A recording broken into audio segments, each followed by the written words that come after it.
Imagine a president who refused a $76,000 salary while other African leaders live in palaces. A leader who told France to leave his country and actually meant it. Now, when they said Africa's youngest president will fail, he built factories. When they said he was just another coup leader, he transformed agriculture. When they said Africa needs Western democracy, he showed us something else entirely. This is a message to all of Africa, and Burkina Faso stands in solidarity and supports all the peoples of Africa who are suffering martyrdom. But we also want to say that it's time for Africans to stop pitying their fate. In only 2 years, this 36-year-old captain has achieved what some African presidents could only dream of within 30 years of power. And now, other African nations are asking, can we borrow your president for just a month? Now, what I'm about to show you isn't just about Burkina Faso. It's about the future of African leadership itself. And by the end of this video, you would understand why this African president has made every other African president look like they are not trying. Now, before I dive in, let me share something personal. I've spent years covering African politics, but I've never seen anything like this. Ibrahim Traore is not just another president. He is actually rewriting the entire playbook. Now, let these numbers sink in. Pay attention. The standard presidential salary in Burkina Faso is $76,000. The average presidential salary in Africa is $170,000. And the average monthly income in Burkina Faso is $73. These numbers actually tells you that $76,000 is a very huge amount of money in Burkina Faso. Now, this is where it gets interesting. Traore didn't just decline $76,000. He chose to keep his salary as a soldier. So remember, before he made a coup and took power, he was a captain. And after being the president, he wants to maintain his salary as a captain. This tells us several things about Ibrahim Traore. Unlike most coup leaders who take power to generate more money, Ibrahim Traore gives a totally different vibe. I want to ask you this question. When was the last time you heard about a president taking a pay cut instead of finding ways to make more money? Not only did he maintain his captain salary, he also reduced the salary of ministers and directors in his country. But here's where it gets really interesting, because what he did with the money is what actually got people's attention. We're talking about building schools, mechanizing agriculture, building textile factories, domestic tomato processing plants, gold refineries, and much more. Let us look at the perspective. Let's look at this site that Ibrahim Traore took power through a coup. Now, most African presidents or most African leaders who take power through coups have a different approach to power. They are somehow dictatorial. But Ibrahim Traore is humble, he listens to the people, he takes advice from the people, and he also does things for the benefit of his people. Now, I need to address the elephant in the room. Yes, Traore came to power through a military coup. And yes, his actions can actually set a dangerous precedent. We just saw what happened in Gabon that actually failed. Many people might actually think that they are Traore's and they want to do many things and things might go bad. But fortunately, in this situation, in Burkina Faso, we are having somebody that is actually making a very big change. There is a proverb in Africa that says that if you are falling down from a cliff and you see the tail of a snake, it is better to grip on the tail of a snake. Only that in our case, that snake tends to be a rope. It tends to be a ladder. I mean, it's not even a snake. People from different countries in Africa are actually begging to borrow him for 1 month to be their president for 1 month. Who is the snake? The democratically elected leaders? Or I don't want to go right deep into that. You understand what I'm talking about? Tell me, let me know in the comment section what you think about this situation. Now, many critics point out that military takeovers like this can destabilize nations and prevent or reduce foreign direct investments. If we want to look at it this way, you see that the situation before he took power was a lot worse. because there was a security crisis that actually prevented foreign direct investment. And I said in my last video that if there is war, which sometimes we don't know who is behind these terrorists, but those who are benefiting more from the insecurity are suspects. I followed one interview between Ibrahim Traore and Alain Foucault, and that interview is very rich because Ibrahim Traore was asked, what is it that you have brought to the military that was not there at first? He pointed out something that is very important, and he said, it's in French actually, so I'm just going to say it in English. So what he actually said is, in the past, in the former regimes and when the French were there actually, what actually happened was that when the terrorists attack a particular town or village or whatever locality, the military, that is the state's military, what they do is they take 1 month to plan a counterattack. Now, for those who understand war and how things move, this is strategically not feasible because the moment you start taking time to prepare for an attack, your opponent also takes time to implant and retaking becomes difficult. And he said the doctrine that he is actually implementing and that is actually going on is that whenever there is an attack, the military takes action within 24 hours to counter the attack. Now, that is a very big move when you talk about military strategy and all that kind of things. It's very big.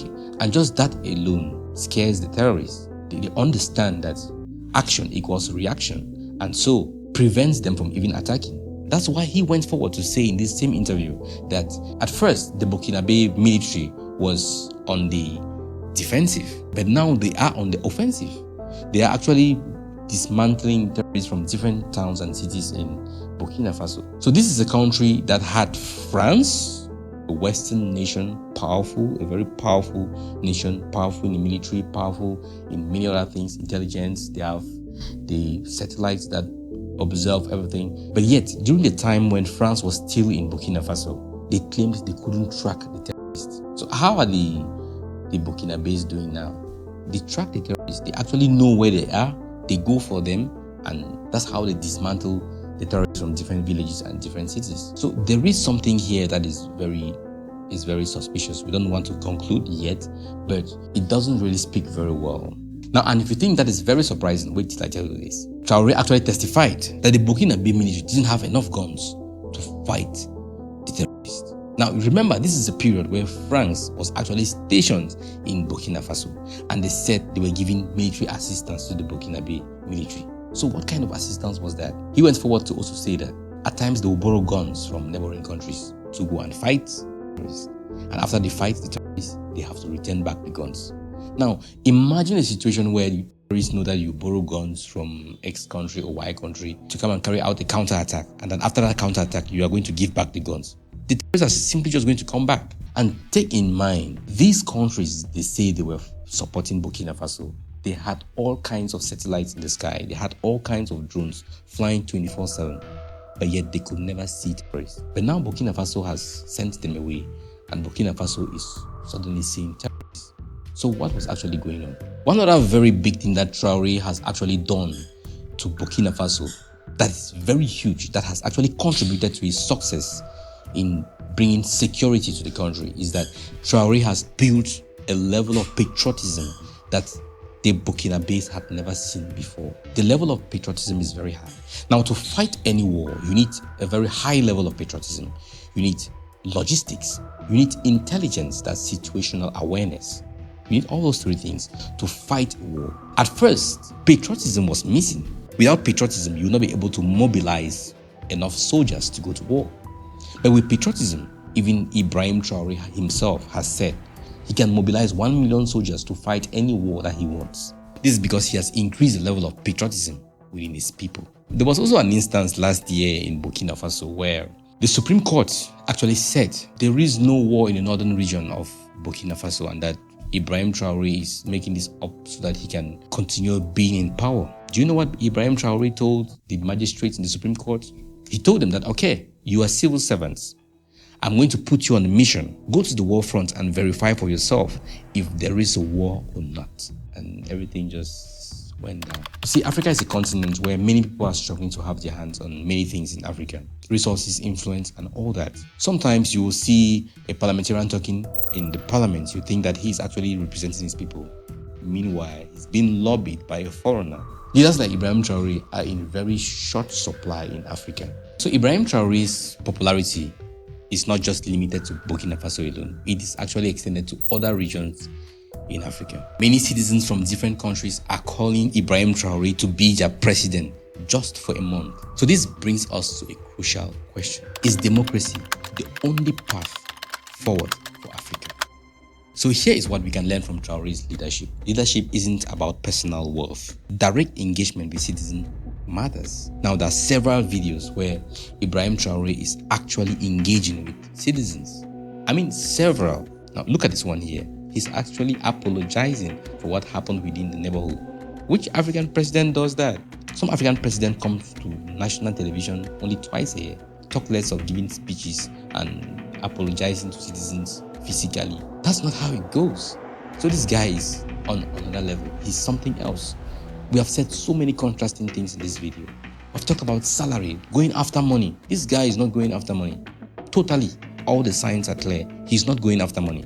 Talking about development.